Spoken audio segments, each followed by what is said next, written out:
Cole. He's coming back. He'll pitch innings 6, 7, and 8, and then Vasquez will pitch inning 9. That you just broke down the most complicated wild card game ever. The only good news for the Pirates in March.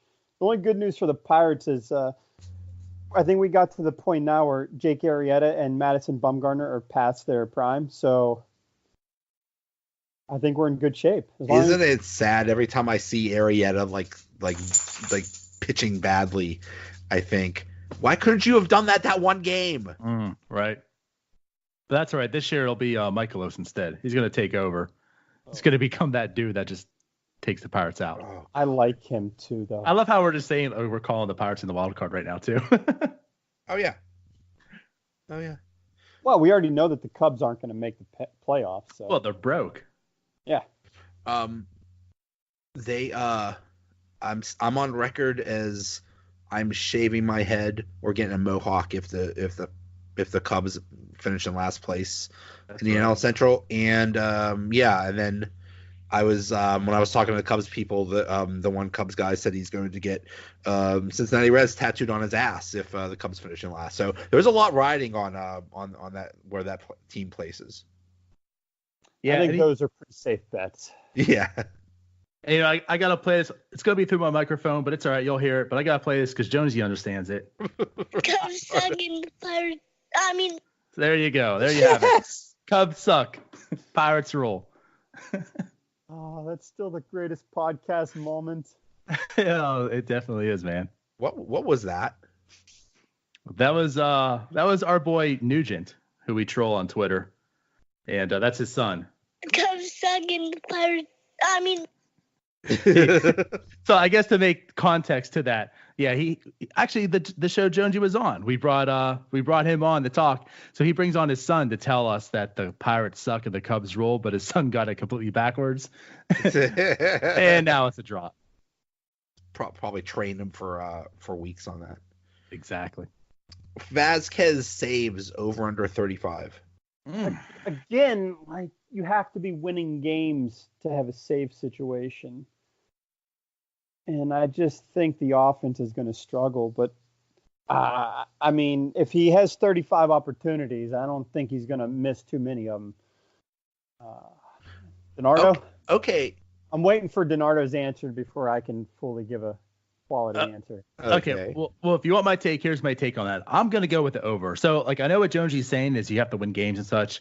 But to be honest, the Pirates aren't going to win a lot of games by 10-3. Right. They're going to have to win a lot of games that's going to be close because the pitching's going to keep them in it. The offense is not going to blow the doors off. So even a bad team wins 60 games. Well, right. And it's funny because a lot of times, if you win a lot of games, there's opportunity. But if you're winning a lot and if you're the Boston Red Sox, honestly, you don't need Kimbrel that many times. So it's like the teams that win maybe around 70 to 80, they're getting a lot of close games. Like their closers get in there quite a bit because they're all close. So actually with Vasquez on 35, it'll be close, but I'll take the over. I think he could notch 40 plus. Saves is another dumb stat to me though too. So yeah. No, literally, think about it. If saves wasn't a category, we probably wouldn't have signed him to that extension. Right. He's good enough to get to that number. I just, again, I fear whether we're gonna win that many games. No, I'm joking, of course. I think that he could probably be over. What did he get to last year? Last year he got 37. So okay, there you go. Right. And I do think we actually are. This is going to shock some people. I think we might be better this year because of our pitching. So yeah, I think over is a safe bet. All right, so over under wins right now in Vegas is 77.5. Do you think over or I even if they're not even if they go 78, that's still over. I think that's a little low. Yeah. Like my take on this too, like how Jonesy said, I do think this is a better club than last year. Ultimately it's fairly unchanged, but you get a full year of Archer, you get a full year of Kella, right? You lose Jay Hay, You lose Mercer. Now, Mercer being lost isn't really a big loss. J-Hay being lost really isn't either. I mean, combined, they were barely a WAR. The thing is, you're replacing, Mercer with exactly no name with Gonzalez. And then, Adam Frazier, I think he's pretty talented. So it's like when you look at it on paper and everything, this team can be better than last year. But here's the caveat to that. Even though they're a better team, it might not technically equate to more wins because that division has gotten better. And let's not even just that division, but the whole NL has gotten better. So you're going to be giving up wins and sharing the wins around. So to say that they could get 77 wins and still be a better team than last year is safe to say. Now, I'm going to go with the over, but I really feel they're going to be about win-wise about the same as last year. But thank you for telling me that, because like last year, I'm going to put some money on it now. There you go. I said early on I thought maybe 83 would be a safe number because I think their pitching is that good. But I was also hoping for some additions to the bench, which didn't really happen. Mm-hmm. But I'll stick with definitely over 77. I don't know if I'm talking up this pitching staff too much, maybe, but I feel like they are really gonna keep this team close enough to where the offense can maybe score a fluke run every now and again and pull it out. Here's the stats, and I know you're not all big on traditional stats, but I did unearth this. Pirates last year, when scoring more runs than the other team, 82-0. Wow. So if they just kept doing that, I think they're going to have a really good year. That's a bold strategy. I like it. It kind of goes along the lines of my strategy of wanting only good players and no bad players on the team. They haven't done that. They haven't done that yet either. Good and cheap. But so I'm on Fangraphs right now, and I'm trying to find. So what is the name of that stat? It's funny because I said this to you one time last year, and you had a really clever name for it. You gave it some fancy name or something like that. It's like it was really funny. Unfortunately, we're old and we forget things like that. But well, I'm in Florida, all the drugs and alligators, so I've lost that from my mind. You're all about survival, not comedy. There you go. Come on now, we're both from Newcastle. We never had it. All right, guys. So what we learned is the Pirates are depressing, and everything's gonna suck. I think that's what we learned tonight. Which, by the way, was a very good show on Netflix. I don't know why Everything Sucks was gone. That was a show? Yeah. I'm sorry. I'm still kind of salty over it. Maybe just my nostalgia. It was like set in the 90s. But anyway. Yeah, I guess, for me to wrap it up, I'm going to say, this is going to be an exciting year for baseball, period. I'm excited for it. The NL is going to be great. The NL Central is going to be good. So I'm excited to really watch every game. It's going to be interesting. I don't really know if the Pirates are a playoff team, obviously. But it's not like this season's going to suck in my eyes. It's like you said. It's going to be fun to watch. Every team is actually trying, except for the Marlins and I think Diamondbacks. I think every team thinks that they have a chance. That's a fair assumption. And the thing about the Diamondbacks too, it's like Ryan pointed this out. He said only the Marlins, and I kind of questioned about the Diamondbacks too. But his point is pretty valid. Even though the Diamondbacks traded away some players, of course Goldschmidt to the Cardinals, thanks a lot. It's not like they really tore it down. They're also going to be competitive, even though they're clearly not a playoff team. So it's like there's really only the Marlins that you look at that's like a pushover game that you're going to win. Other than that, every team's competitive to at least a degree. Yeah. So it should be interesting. Yeah, I'm interested. Well, we got a new hitting coach. That there's an unknown there. I've always been a big Chris Archer guy, so I'm excited to see a full season of him. I think Taillon is going to make a huge step this year. I'm not thrilled with the offense, the bats that we have, but I feel personally like Marte's got to lead this charge. He's got to be the best.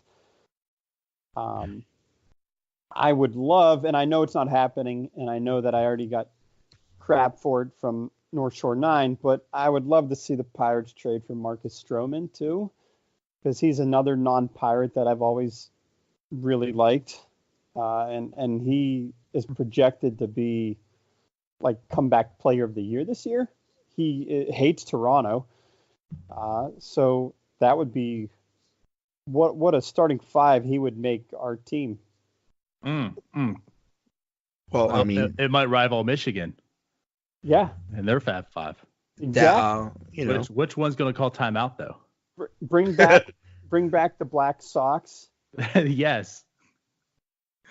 So I just want to say this real quick. I am not even aware of your take on Stroman. So that was clearly Ryan. But I wouldn't hate a Stroman trade. But the thing is, you could have had Gio Gonzalez for a minor league deal, without giving up an asset. And they didn't do that. So I'm not confident that any trade is going to happen. And you could still get Dallas Keuchel too, I believe. Yeah, or Kimbrel. Yeah. Exactly. Is Marcus Stroman related to Braun Strowman of WWE? I think they I don't believe, maybe half brothers. Okay. Since Braun Strowman is like 6'8", 300 plus pounds, and Marcus Stroman is 5'8", a buck something. Yeah, clearly they're half brothers. The Strowman brothers. Okay. But I would take either one of those. To be clear, I would take either one of those to be our fifth starter. There you go. There you go. All right, guys. Well, thank you so much. This was delightful. Yeah, and I apologize, Joey, that this is your last podcast. Those are the rules. Anytime I appear on one, it ends it. So unfortunately, this has to be your last one. Is that your nickname, the Podcast Killer? Yeah. You know what? I will say this. I'm going to end it on this. I'm a little disappointed that you didn't make a Marco Rubio joke early on when DiNardo was caught drinking water there. Oh. Well, we have done a video thing, so that would have been perfect for that, but... Don't give me ideas. It's going to be edited now. You're going to hear a clear, like, Joe's voice come in and say that now. So. Now I'm gonna make all kinds of jokes, and you guys aren't gonna respond. And you're like, oh, why? Well, you don't have any response for my Marco Rubio joke, huh? Oh, what's wrong? Right. Huh? Oh, you got nothing. You got no rebuttal for that, huh? All right, guys. Well, hey, I appreciate you guys having me on. It was a pleasure, and I'm pretty sure this will probably be the most popular podcast to date. Well, I'm sure. And you're welcome. I'm promoting this as my exclusive chat with rapper Mike Jones. I expect nothing less. And if you don't at Mike Jones, the real Mike Jones. Now you have to. You have to include him. I'm totally doing that. All right, guys. Hey, thanks a lot. I appreciate it. Let's see. Thanks for listening. We'll be back tomorrow with another episode talking about the Penguins. Thanks again to Tony Buccilli of the Washington Wild Things and DiNardo and Jonesy. Talk to you later. Another episode is in the bag.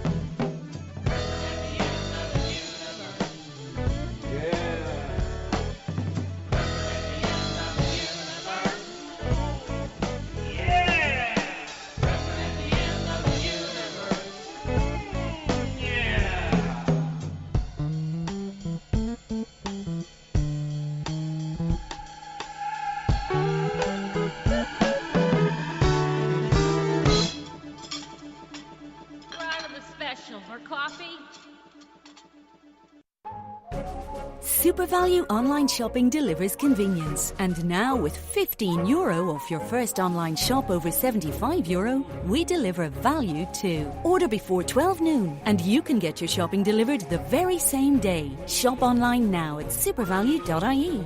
All things considered, it's SuperValue.